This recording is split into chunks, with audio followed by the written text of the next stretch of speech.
솔로몬의 왕국은 시간이 갈수록 점점 더 견고해 갔습니다. 저희들이 어제와 그리고 주일 본문의 말씀을 보면 사장 전체에 걸쳐서 솔로몬의 왕국이 어떻게 자리를 잡아가는지 저희들에게 보여줍니다. 사장 1절에서 19절까지는 나라 안에서 어떻게 내각이 형성되는지를 보여주고 있으며 20절에서 34절까지는 이제 외적으로 점점 강화해져 갔다. 그리고 다른 나라에게도 영향을 끼치는 그리고 강한 나라로 자리 잡아갔다라는 것을 보여주고 있습니다. 그리고 그 모습을 실질적으로 표현하는 문장은 4장 마지막 절이었습니다. 4장 마지막 절에는 이렇게 나옵니다. 사람들이 솔로몬의 지혜를 들으러 왔으니 이는 그의 지혜의 소문을 들은 천하 모든 왕들이 보낸 자들이더라. 모든 왕들이 솔로몬에 대한 소식을 들었다는 것입니다. 그리고 그의 지혜를 들으러 왔다는 것은 이제 솔로몬의 어떠한 영향력 가운데 들어갔음을 이야기를 합니다. 그리고 이 마지막 절은 오늘 5장 1절의 말씀과 이제 자연스럽게 연결되는 문장이기도 합니다. 저희도 5장 1절 말씀 함께 읽도록 하겠습니다. 솔로몬이 기름 부음을 받고 그의 아버지를 이어 왕이 되었다 함을 두로왕 히람이 듣고 그의 신하들을 솔로몬에게 보냈으니 이는 히람이 평생에 다윗을 사랑하였음이니라. 이 말씀 가운데서는 이미 히람과 다윗 관계 안에 어떠한 관계가 그 사이에 관계가 있었음을 이야기하고 있는데 솔로몬이 왕이 되고 난 후에 이제 히람의 왕이 신하를 보낸 것을 보며 또 앞절에 나타난 그 말씀 지혜를 듣기 위해 천하 왕들이 신하를 보냈다라는 그 말씀과 그리고 오늘 말씀 가운데서 7절 말씀에 어떠한 조약이 맺고 나서 히람이 솔로몬에게 칭찬하는 말 다윗에게 지혜로운 아들을 주사 이 지혜라는 단어가 들어감으로써 히람 왕 또한 어떠한 솔로몬의 지혜를 듣고자 신하를 보냈는데 그리고 어떠한 그 상황 가운데 놓여지는 그리고 일어나는 일들을 통해서 이 지혜가 정말이구나라는 것을 또한 느끼는 그런 상황을 우리가 볼 수 있습니다. 그렇지만 오늘 말씀 가운데서 이 지혜를 통하여서 이루어지고 있는 일들이 있는데 그것은 바로 이스라엘 역사 가운데서 가장 중요시하게 여겨질 수 있는 바로 성전 건축에 대한 일이었습니다. 저희들 3절에서 5절까지 말씀 함께 읽도록 하겠습니다. 3절에서 5절입니다. 당신도 알거니와 내 아버지 다윗이 사방의 전쟁으로 말미암아 그의 하나님 여호와의 이름을 위하여 성전을 건축하지 못하고 여호와께서 그의 원수들을 그의 발바닥 밑에 두시기를 기다렸나이다. 이제 내 하나님 여호와께서 내게 사방에 태평을 주심에 원수도 없고 재앙도 없도다.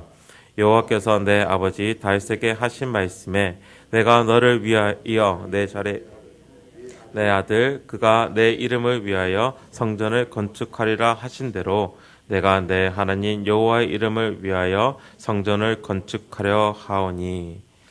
이제 히람과의 어떠한 소통이 이루어지는 가운데서 솔로몬은 자신의 뜻을 히람에게 알립니다. 아버지인 다윗이 자신에게 여러 번 부탁하였던 성전 건축에 관한 뜻이었습니다. 어떻게 보면 솔로몬이 가졌던 평안, 안으로 그리고 밖으로 누렸던 그 평화가 이제 자신이 성전을 지을 수 있는 그때임을 확신하는 계기였습니다. 그 나라가 어떠한 거대한 일을 할 때에 가장 필요한 두 가지가 있는 것 같습니다. 먼저는 재정, 물질적인 필요입니다. 그리고 두 번째는 평화, 화평인 것 같습니다. 오늘 본문 뒤쪽에 가면 성전을 짓기 위해 동원된 인구수를 이야기하고 있는데 3만 명의 역군들, 노동자를 모읍니다. 또한 7만 명의 진군들을 모으고 8만 명의 돌을 뜨는 자가 동원이 되고 있습니다. 이 수를 합치면 약 18만 명의 사람들이 그 성전을 짓는데 동원되고 있음을 보고 있습니다. 그리고 관리하는 자가 3,300명이라고 나오고 있습니다. 그런데 이 사람들이 만약에 이 나라가 어떠한 다른 일에 몰두를 하고 있다면, 만약 평화가 아닌 전쟁에 그들이 나간다면 이 성전을 짓는 일이 거의 불가능할 것입니다. 사무엘하 마지막에 보면 다윗이 인구 조사를 하게 됩니다. 그리고 그 가운데서 싸울 수 있는 사람들, 칼을 들어 싸울 수 있는 전쟁에 나갈 수 있는 사람이 이스라엘 군대가 80만 명이라고 이야기를 하고 있어요. 그러면 만약에 18만 명이 약 20만 명이 성전에 투입이 되고 만약에 그러니까 약 20%가 성전에 투입이 된다면 어떠한 전쟁이 일어났을 때 다른 나라가 싸움을 일으켰을 때 그 전쟁을 감당할 수 없는 것을 볼 때에 평화라는 것이 얼마나 중요한지 태평함이 그 땅에 안식이 있는 것이 얼마나 중요한지 우리는 알 수 있습니다. 이제 솔로몬이 왕이 되고 이제 그 땅에 태평, 화평이 평화가 누려지게 됩니다. 그러한 것을 볼 때에 이제는 하나님의 그 뜻을 이루는 성전을 짓게 되는 그 시간이 왔구나. 그 타이밍이 왔구나. 라는 것을 어떻게 보면 알았던 것입니다. 근데 그 가운데 두로왕 히람이 먼저 신하를 보낸 거예요. 두로왕 히람이 가지고 있는 어떠한 특별한 매력이 있습니다. 그것은 바로 두로왕 히람은 이미 다윗이 자신의 궁전을 지을 때 백항목으로 그리고 많은 일꾼들로서 다윗을 도왔던 자였기 때문입니다. 두로 지방에는 백항목이 아주 많이 났습니다. 그리고 그것을 이용해서 그는 무역에 성공했었고 또한 그 백향목을 사용하고 벌목하고 또 그 나무를 사용하는데 뛰어난 목수들이 많았습니다. 그렇기 때문에 이미 다윗은 자기의 궁정을 지을 때 이 두로왕 히람에게 요청을 했었고 히람은 그것을 듣고 다윗을 도와준 적이 있습니다. 오늘 말씀 1절에서도 히람이 평생 다윗을 사랑하였음이라라는 그 이유조차도 이 그 요청을 하고 히람이 그것을 도와줬을 때 오늘 솔로몬처럼 히람에게 또 그 요청에 대한 대가를 치르는데 너무나 많은 것으로 히람에게 이렇게 히람을 베풀어 주었기 때문에 히람이 또 평생 다윗을 사랑하였다라는 그 표현으로 오늘 말씀 가운데도 나타나지 않았는가라는 그런 예상을 해봅니다. 히람은 오늘 또한 솔로몬의 요청 또한 흔쾌히 받아들입니다. 이제 7절 8절 말씀 함께 읽도록 하겠습니다. 7절 8절 말씀입니다. 히람이 솔로몬의 말을 듣고 크게 기뻐하여 이르되 오늘 여호와를 찬양할지로다. 그가 다윗에게 지혜로운 아들을 주사 그 많은 백성을 다스리게 하셨도다 하고 이에 솔로몬에게 사람을 보내어 이르되 당신이 사람을 하신 말씀을 내가 들었거니와 내 백향목 제목과 잣나무 제목에 대하여는 당신이 바라신 대로 할지라. 7절 말씀을 보면 히람이 솔로몬의 요청을 듣고 기뻐하였다라고 이야기를 합니다. 그리고 하나님을 찬양하면서 솔로몬의 지혜를 칭찬하고 있습니다. 어떻게 보면 이 구절을 읽으면서 어떤 마음이 들었냐면 히람이 사람을 보낸 것은 어떠한 이유를 가지고 보냈었는데 그 이유를 솔로몬이 캐치를 해서 그리고 그 캐치하는 가운데서 그것을 반응함으로써 히람에게 보냈는데 그것이 자신이 생각했던 그것이 자신이 바랐던 것과 이렇게 일치한 것을 우리는 살짝 볼 수 있습니다. 왜냐하면 이미 다윗이 성전을 건축하고자 하는 것은 히람이 알았던 것 같아요. 왜냐하면 그것은 다윗의 일평생의 소원이었고 또한 궁정을 짓는 그 가운데서 이 백향목으로 하나님의 성전을 지으면 좋겠다라는 그 마음 또한 히람에게 비춰졌을 것 같습니다. 그리고 그것을 알고 있는 히람은 솔로몬에게 사람을 보냈을 때 솔로몬이 그것을 반응하는 것을 보고 이제 그 하나님의 성전을 건축하고자 하는 그 마음을 보면서 히람은 정말 이 자가 지혜로운 자구나. 아버지의 뜻을 받아들였고 그가 섬기고 있는 신을 받아들이는 정말 지혜로운 자구나라는 것을 느꼈던 것입니다. 그리고 이제 실질적으로 어떠한 물질적인 것을 돕기를 그는 허락합니다. 그리고 백향목과 잣나무 그리고 일하는 자들을 보내도록 합니다. 얼마만큼? 솔로몬이 원하는 만큼. 거기에 대해서 솔로몬은 그 대가에 대한 싹을 그냥 아끼지 않아요. 아끼지 않아요. 오늘 말씀에 보면 2만 고르, 음식물로 밀 2만 고르와 맑은 기름 20고르를 주고 해마다 그와 같이 주었다라고 이야기를 하는데, 이 2만 고르의 밀의 양은 약 700만 리터의 밀과 같다라고 이야기를 합니다. 어느 정도인지 이 상상이 안 가시죠? 약 1m의 가로에 1m의 높이를 쌓고 그 길이를 쭉 놓게 된다면 약 7,000m, 7km를 가는 양이 700만 리터의 밀, 그 양이라는 거예요. 그러니까 엄청나게 많은 양으로 그에게 베풀어집니다. 그러니까 하나님의 성전을 짓는 데에 아끼지 않는 그 솔로몬의 모습을 볼 수 있습니다. 우리가 이것을 보면서 좀 한 가지 묵상하고자 하는 것은, 이 모든 준비가 솔로몬이 한 것이 아니라 이 전 세대부터 준비되고 있었다는 것입니다. 그 나라의 평안, 안식이 온 것도 다윗이 자신의 역할을 잘 감당하였을 때, 자신의 역할로서 전쟁으로서 다른 주위의 나라들을 무찔렀고 정복했을 때에 그 땅에 안식이 온 것처럼, 이미 솔로몬이 그 성전을 짓기 전에 이전 세대에 다윗이 그것을 준비하고 있었다는 것입니다. 그것뿐만 아닙니다. 이 성전을 구축하는데 그 평안이 필요했었고, 또한 거기에 대한 재정과 물질이 필요하다라고 말씀드렸는데, 다윗은 이 성전을 짓기 위해 필요한 모든 돈과 물질들을 이미 준비하고 있었다는 것입니다. 이것을 보면서 우리가 한 가지 깨달을 수 있는 것은, 우리는 다음에 대한 준비를 항상 하고 있어야 된다는 것입니다. 우리는 단지 우리 세대에 살아갈 것에 대한 책임을 가지고 사는 것이 아니라 다음 세대에 대한 책임 또한 우리에게 있음을 알 수 있습니다. 모든 것을 다윗은 준비해 놓고 솔로몬이 그것을 이루게끔 합니다. 얼마나 준비해 놓았냐면 성전을 짓는 설계도까지 이미 다윗은 준비해 놓았다라고 역대상 말씀에서는 나타나고 있습니다. 우리 또한 우리 삶을 살아가면서 단지 우리의 일에 집중하는 것이 아니라 우리의 일에 집중하는 그 가운데서 하나님께서 이루시고자 하는 다음 세대를 늘 생각하면서 그것을 준비하는 것이 우리의 역할일 것입니다. 한 가지 더 여러분과 함께 나누고 싶은 것은, 이제부터 계속해서 오늘 말씀부터 시작해서 성전에 대해서 계속 우리들이 묵상하고 읽고 묵상할 것인데, 여러분께 부탁드리고 싶은 것은 성전에 초점을 두지 말자라는 것입니다. 참 이상하죠?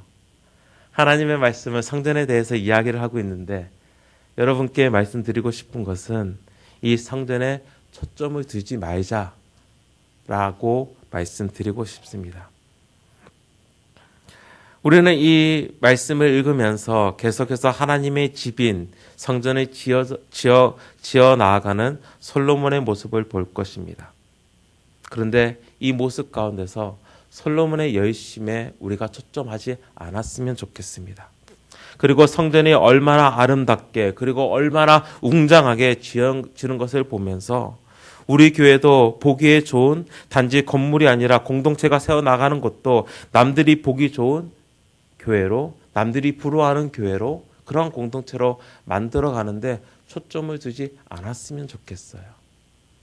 제가 사실 이 말씀을 드리는 것은 지금 웃으면서 말씀드리지만 너무나 많이 고민을 했습니다. 왜냐하면 이 성전을 지어가는 것을 보면 이 성전에 대한 관심이 하나님의 관심이 아니었기 때문에 그렇습니다. 하나님의 관심은 성전이 얼마나 아름답게 그리고 웅장하게 지어지는가에 있지 않았습니다. 하나님의 관심은 솔로몬이 얼마나 열심히 성전을 짓는가에 두지 않음을 우리는 알 수 있습니다. 즉 우리 교회가 남들 보기에 부러운 교회, 아름다워 보이는 교회, 또는 세상 말로 잘 나가는 교회가 되는 것에 하나님이 관심이 없으시다는 것입니다. 그리고 우리가 얼마나 열심으로 하나님을 섬기고 있는지에 대한 그 관심도 아닐 것입니다. 왜냐하면 하나님께서는 이미 솔로몬이 열심히 내기 전에 그를 사랑하셨습니다. 그리고 왜냐하면 하나님께서는 성전이 지어지고 나서도 솔로몬에게 이렇게 말씀하십니다. 내가 거룩하게 구별한 이 성전이라도 내 앞에서 던져버린다라고 말씀하시고, 그리고 역사 가운데서는 이 성전이 완전히 무너져 버립니다. 하나님의 관심이 만약에 거기에 있었다면 성전은 어떻게 보면 영원토록 존재하여야 할 것입니다. 그렇다면 하나님은 무엇에 관심이 있으신가요? 하나님께서 관심이 있으신 것은 영적인 성전입니다. 그리스도께서 죽으시고 피로 사신 결국 나에게, 우리 한 사람 한 사람에게 하나님께서는 관심을 두시고 계십니다. 성전이 다 만들고 나서 솔로몬이 하나님께 봉헌을 드립니다.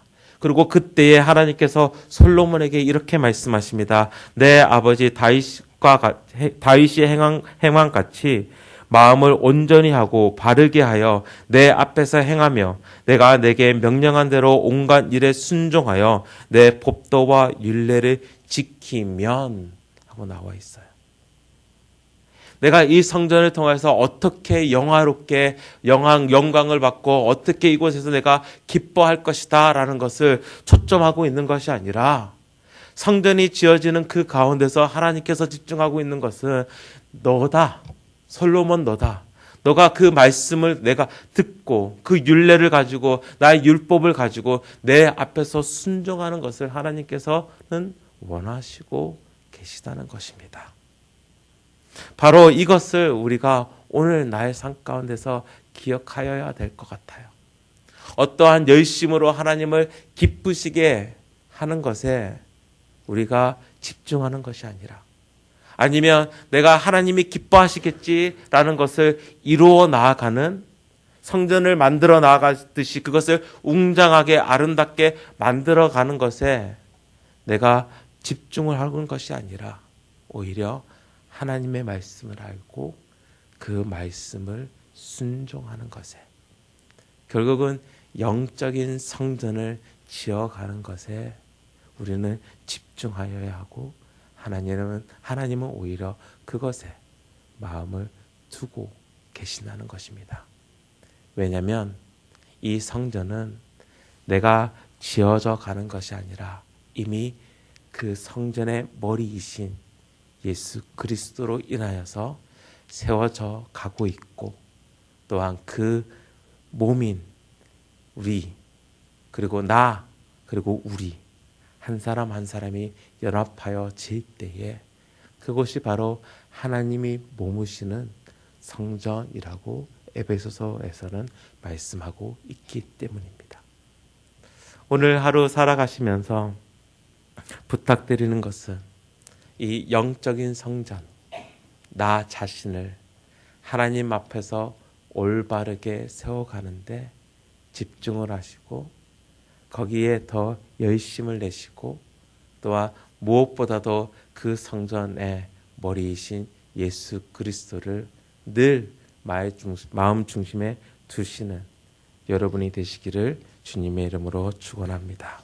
함께 기도하시겠습니다.